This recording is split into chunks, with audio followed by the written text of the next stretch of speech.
Hello students, कैसे हैं आप सब। आज हम कंप्यूटर सब्जेक्ट की प्रिपरेशन के बारे में ही बात करने वाले हैं। स्टैंडर्ड 12th में कंप्यूटर की जो बोर्ड की एग्जाम आने वाली है, थियरी बेस्ड, इसमें एमसीक्यू बेस्ड है हमारी, है ना। हमें आइडिया है ही। तो इसमें प्रिपरेशन करना जरूरी है। क्यों? क्योंकि सारे सब्जेक्ट्स में परसेंटेज, ओवरऑल परसेंटेज सारे सब्जेक्ट पे डिपेंड करती है। कंप्यूटर में भी अगर ऊपर नीचे मार्क्स हो गए तो ओवरऑल परसेंटेज हमारा कम हो सकता है। इसलिए इसमें भी बहुत सारे कुछ की पॉइंट्स है, वो आपको याद रखनी है। प्रिपरेशन अच्छे से आप कर सकते हैं, कोई टेंशन की बात नहीं है, इजी है। अगर आपने सारे कंसेप्ट, सारे वीडियोस अच्छे से समझे होंगे या तो कोई दिक्कत होगी नहीं। हमें टेक्स्ट बुक में सारे चैप्टर्स बहुत ही अच्छे से दिए हुए हैं। अगर आप खुद भी शॉर्ट शॉर्ट में ये चैप्टर्स को रीड करेंगे टेक्स्ट बुक लेके, तो आपको क्लियर हो ही जाएंगे कंसेप्ट। तो इसमें कोई टेंशन वाली बात है नहीं।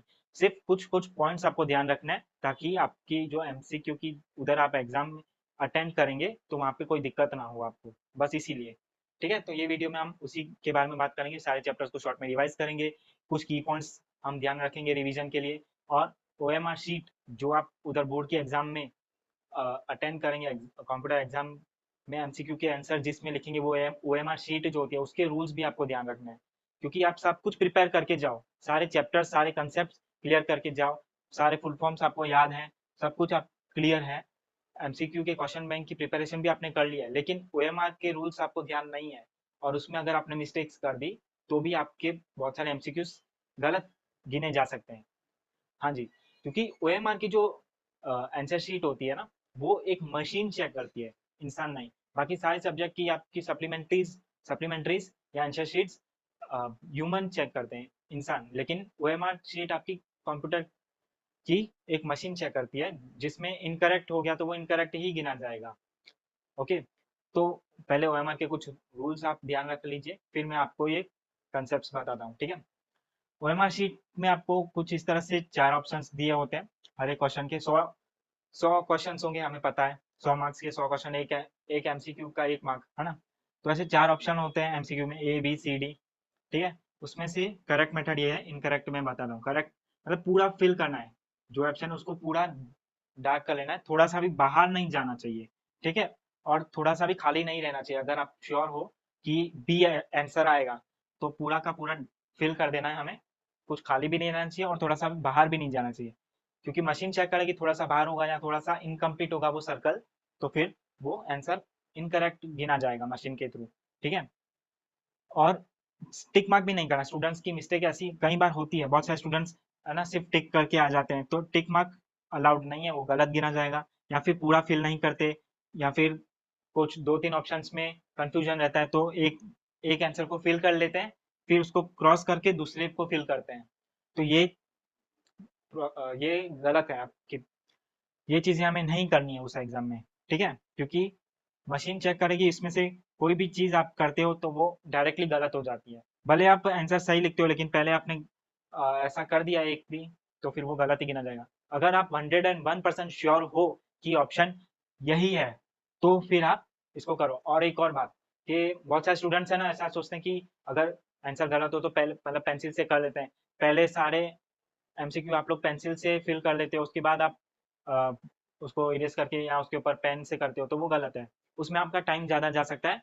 आपको अगर ऐसा हो तो आप क्वेश्चन पेपर में ही देख सकते हैं कि कौन सा आंसर आप श्योर हो कि नहीं हो। अगर आप श्योर नहीं हो तो उसको बाद में आप अप्लाई करो। मतलब हर एक आंसर अगर आप फिल कर रहे हो ओएमआर शीट में, तो आप श्योर हो तो करो। उसके बाद अगर नहीं हो श्योर, अगर कंफ्यूजन है, तो उसके बाद नेक्स्ट क्वेश्चन पे जाओ। ठीक है, लेकिन ऐसी मिस्टेक्स आप मत करना प्लीज़। ठीक है, तो ये रूल्स आपको याद रख लेना। शॉर्ट में मैं खत्म करूंगा इसको, कि ओएमआर में अगर आप श्योर हो, ब्लैक और ब्लू पेन का ही यूज करना है। ठीक है, तो फिर आपको डायरेक्टली उसको फिल करना है, उस सर्कल को थोड़ा सा बाहर भी नहीं जाना चाहिए, थोड़ा सा भी इनकम्प्लीट भी नहीं होना चाहिए, पूरा ब्लैक या ब्लू पेन से फिल कर देना है। ठीक है, और खाकी स्टिकर बारकोड स्कैन ना, तो उसमें आपको मिल ही जाएगा, उसमें भी आपको लगाना ही होता है उस आंसर शीट में। ठीक है, सुपरविजन साइन करेंगे वो सब, तो आपको हर एक सब्जेक्ट के एग्जाम में आपको करना ही है, बाकी की प्रोसेस। लेकिन ओएमआर के ये रूल्स आपको याद रखना है कि टिक मार्क नहीं करना है, इनकम्प्लीट सर्कल नहीं करना है, और क्रॉस नहीं करना, मतलब गलत दो एक से ज़्यादा सर्कल को फिल नहीं करना है। ठीक है, और पेंसिल का यूज़ आप मत करना, क्योंकि उसमें ज़्यादा टाइम जा सकता है। एक एक आंसर को आप सोच समझ के आराम से करिए, कोई दिक्कत नहीं है, लेकिन श्योर होने के बाद ही आप पेन का यूज़ करके फिल करें। ठीक है, तो इस तरह से आपके मार्क्स नहीं कटेंगे और श्योर आंसर्स होंगे तो करेक्ट हो जाएंगे, अपने आप मार्क्स आ जाएंगे, कोई दिक्कत नहीं है। अभी हम सारे चैप्टर्स के कंसेप्ट को शॉर्ट में रिवाइज कर लेंगे, ठीक है। तो टोटल हमारे कंप्यूटर में 13 चैप्टर्स हैं। 13 चैप्टर्स में से पहले के 3 चैप्टर्स कंपोजर और वेबसाइट के बारे में हैं, ठीक है। उसके बाद 4 और 5 आगे के 2 चैप्टर्स हमारे बिजनेस और सेफ्टी, ऑनलाइन बिजनेस और सेफ्टी के पॉइंट्स के बारे में है। और 6 से लेकर आपके 11 चैप्टर तक बेसिक कंसेप्ट हैं प्रोग्रामिंग के रिलेटेड, ठीक है। और फिर लास्ट में 12 और 13 एक्स्ट्रा इन्फॉर्मेशन है, ठीक है। तो पहले के 3 चैप्टर की अगर हम शुरुआत करें तो HTML फॉर्म्स कंपोजर की मदद से। HTML क्या है, हमने बताया एक ऐसी मार्कअप लैंग्वेज जिसमें हम वेबसाइट बना सकते हैं, ठीक है। उसके रूल्स आपको याद रख लेने होंगे। फिर उसमें आपको फुल फॉर्म्स आपको याद रख लेने हैं, हर एक चैप्टर में से फुल फॉर्म्स आपको याद रखनी है। फिर कंपोजर के बारे में आपको चीज़ें याद रखनी है। तो HTML के फिर 2 मेथड्स आती है वेबसाइट की, गेट और पोस्ट, उसके बारे में आपको याद रखना है, ठीक है। HTML का फुल फॉर्म है हाइपर टेक्स्ट मार्कअप लैंग्वेज।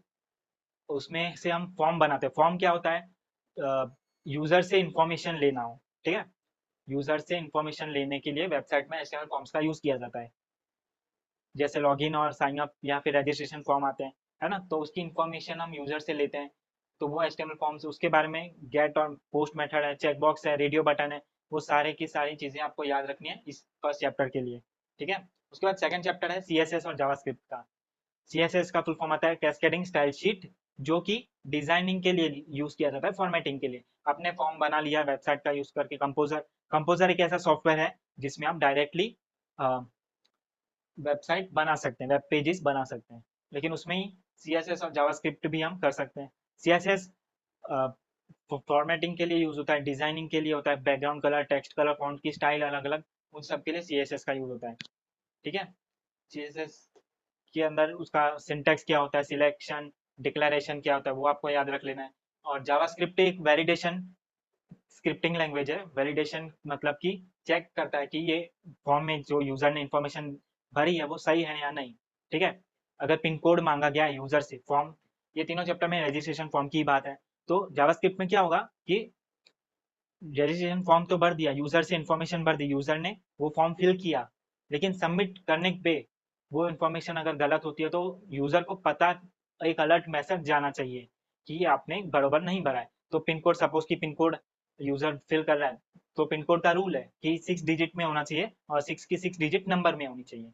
लेकिन यूजर अगर उसमें नंबर की जगह कुछ अल्फाबेट्स लिख रहा है या फिर उसको खाली छोड़ दिया, रिक्वायर्ड है वो इन्फॉर्मेशन, तो वो सारी चीजें वैलिडेशन में आती है और वो जावास्क्रिप्ट की मदद से होती है। उसके भी पूरे रूल्स हैं, स्क्रिप्ट टैग में आता है, वो सारे टैग्स आपको याद रखने हैं। और वो HTML कोड में कौन सी जगह पे आता है वो भी आपको याद रखना है, कि हेड टैग के अंदर आता है, ठीक है। तो बेसिक स्ट्रक्चर आपको HTML का याद रख लेना है। CSS और जावास्क्रिप्ट के यूजेस, क्यों यूज होता है, कंपोजर सॉफ्टवेयर का कंसेप्ट क्या है वो आपको याद रखना है। WYS WYG, what you see is what you get, वो आपको याद रखना है, फुल फॉर्म में आएगा। फिर ID इंटीग्रेटेड डेवलपमेंट एनवायरनमेंट, उसका फुल फॉर्म आपको आएगा। तो ये पहले 3 चैप्टर में से आपको ये सारी चीजें आएंगी। डिजाइनिंग वेबसाइट, तो उसमें ई कॉमर्स की एक वेबसाइट के बारे में आपको दिया होगा कि कैसे बनाना, होम पेज कैसे, फर्स्ट सेकंड थर्ड पेज कैसे बनाना है, लिंक कैसे करना है, वो सारी चीजें इसमें आपको है, ठीक है। उसके बाद 4 और 5th चैप्टर की बात करें तो ऑनलाइन बिजनेस, ई कॉमर्स मतलब इलेक्ट्रॉनिक बिजनेस, एम कॉमर्स मतलब मोबाइल का मोबाइल कॉमर्स, ठीक है। इसमें हमने ऑनलाइन बिजनेस के बारे में तो देखा ही कि ऑनलाइन आप हर एक चीज़ हो सकती है, newspaper, books, reading, online auctions किए जा सकते हैं, बैंकिंग की सर्विसेज आपको ऑनलाइन मिल जाती है। ई कॉमर्स मतलब कि वो कंप्यूटर में हो तो वो ई कॉमर्स, और मोबाइल के थ्रू हो छोटे से सेल फोन में तो वो मोबाइल कॉमर्स। वो सारी चीज़ें इसमें दोनों में सेम सेम ही है, आप देख लेना। लेकिन इसमें एम कॉमर्स में एक इम्पोर्टेंट कंसेप्ट है आपको साइबर सिक्योरिटी का। साइबर अटैक्स जो होते हैं, हैकिंग जो होती है, उसके रिलेटेड आपको सेफ्टी के कंसेप्ट हैं, वो आपको याद रख लेना है। फुल फॉर्म्स तो ऑफकोर्स इसमें भी आएंगे ही आएंगे। तो साइबर बुलिंग या फिर साइबर वेंडलिज्म, ये सारे कंसेप्ट आपको याद रखने हैं एम कॉमर्स वाले चैप्टर में से, ठीक है। कि कैसे कैसे अटैक होते हैं ऑनलाइन, कि सेफ्टी कैसे रखनी है, वो इस चैप्टर्स में आपको देख लेना है। उसके बाद object oriented concept, object oriented concept में आपको प्रोग्रामिंग की शुरुआत कैसे हुई वो बताया गया है कि जावा का मेन कंसेप्ट, मतलब हर एक प्रोग्रामिंग का अलग अलग कंसेप्ट होता है, तो जावा का है ऑब्जेक्ट ओरिएंटेड कंसेप्ट। वो पहले कौन सा था, कब शुरू हुआ, ठीक है, वो आपको याद रख लेना है। यूज कैसे होता है वो भी आपको पता होना चाहिए कि ये प्रोग्राम, ये कंसेप्ट ऑब्जेक्ट ओरिएंटेड कंसेप्ट किसके लिए, कंप्यूटर को समझाने के लिए है ना। जावा बेसिक्स में आपको जावा प्रोग्रामिंग की शुरुआत से सारी चीजें बताई गई है कि जावा प्रोग्रामिंग का मेन कंसेप्ट यही है। उसमें क्या होता है, पूरा स्ट्रक्चर आपको इसका भी याद रख लेना है कि पहले जेवीएम जावा वर्चुअल मशीन बनती है जेडीके की मदद से, फिर वो वर्चुअल मशीन में जावा का कोड समझा जाता है और उसको बाइट कोड फाइल में कन्वर्ट किया जाता है, ट्रांसलेट किया जाता है। डॉट क्लास जावा की 2 फाइल बनती है ना, वो भी मैंने आपको डिटेल में सारे वीडियोस आपको बताई हुए ही हैं, शॉर्ट में सिर्फ मैं रिवाइज करवा रहा हूँ। और उसके बाद क्लासेस और ऑब्जेक्ट के बारे में आपको देखना है, यही चीज आपको 6 चैप्टर में भी है। एग्रीगेशन, कंपोजिशन, उन दोनों के बीच का रिलेशनशिप, काइंड ऑफ रिलेशनशिप है, इज अ रिलेशनशिप है, वो सारी चीजें आपको इन 6 से लेकर 11 चैप्टर में तो बहुत सारी बातें हैं डिटेल में, ठीक है। इसमें हम जितना, मैं अभी इस वीडियो में आपको मैं जितना बताऊं उतना कम होगा। मैं हर एक चैप्टर के बारे में हर एक पॉइंट बताऊंगा तो बहुत लंबा बन जाएगा और ऐसा ही लगेगा कि सारे चैप्टर को मतलब डिटेल में बता दिया मैंने, लेकिन हमें शॉर्ट में ही देखना है। तो इसलिए मैं इंपॉर्टेंट पॉइंट्स आपको बता दे रहा हूँ, है ना। तो जावा में, जावा बेसिक्स में आपको डेटा टाइप्स आपको याद रख लेना है, ठीक है। इंटीजर, फ्लोट, कैरेक्टर, बुलियन, है ना, डबल, ये सारे डेटा टाइप्स के बारे में है। फिर क्लासेस और ऑब्जेक्ट्स में क्लास और ऑब्जेक्ट के अलग अलग टाइप्स हैं, क्यों यूज होते हैं वो आपको याद रखना है, ठीक है। एग्रीगेशन, कंपोजिशन, वो सारे कंसेप्ट आपको इसमें भी आएंगे। फिर चैप्टर 9 में है एरे और स्ट्रिंग। एरे और स्ट्रिंग के रूल्स आपको खास करके याद रख लेना है कि एरे स्क्वायर ब्रैकेट में आता है सब, और हाँ डेटा टाइप के सिंबल्स। फिर इन्हीं चैप्टर्स में से एक चैप्टर में ही आपको वो आएगा 4P, पब्लिक प्राइवेट विजिबिलिटी के मॉडिफायर्स, वो आपको याद रख लेना है, ठीक है। उसमें से भी हम सिखवाएंगे। फिर एक्सेप्शन हैंडलिंग, मतलब कि जावा में एरर्स, एरर मतलब आते हैं ना, उसको हैंडल कैसे करना है, ट्राई और कैच वाले मेथड आपको इसमें आएगी। फिर फाइल हैंडलिंग में फाइल्स को कैसे हैंडल करना है, फाइल्स, इसमें भी आपको बहुत सारे फुल फॉर्म्स तो नहीं, मतलब कि कैसे वो फाइल को हैंडल करना है, कि कीवर्ड्स आते हैं उसके, वो आपको याद रख लेना है। फिर लेटेक्स, लेटेक्स एक डॉक्यूमेंट है ऐसा, एक पहले उसका नाम क्या था, क्यों यूज किया जाता है, वो आपको याद रखना है कि डॉक्यूमेंट को बनाने के लिए लेटेक्स का यूज किया जाता है। जैसे कि कोई बुक को पब्लिश करना है तो उसका पूरा ऑर्डर, ये बहुत सारे इंजीनियर्स या मतलब साइंटिस्ट यूज करते हैं, या फिर बुक को पब्लिश करने के लिए, जैसे ये इंडेक्स बनाना हो, कंटेंट बनाना हो, तो वो लेटेक्स का यूज करते थे, ठीक है। तो उसके भी आपको रूल्स याद रख लेना कि स्लैश किस साथ यूज होगा, शुरू में क्या आएगा, बीच में क्या आएगा, जैसे HTML था वैसे ही इसके भी स्ट्रक्चर्स आपको याद रख लेने हैं। और लास्ट चैप्टर में हमको अलग अलग सर्विस और टूल्स के बारे में, स्काइप के बारे में है, फिर GPS के बारे में है इस चैप्टर में हमें।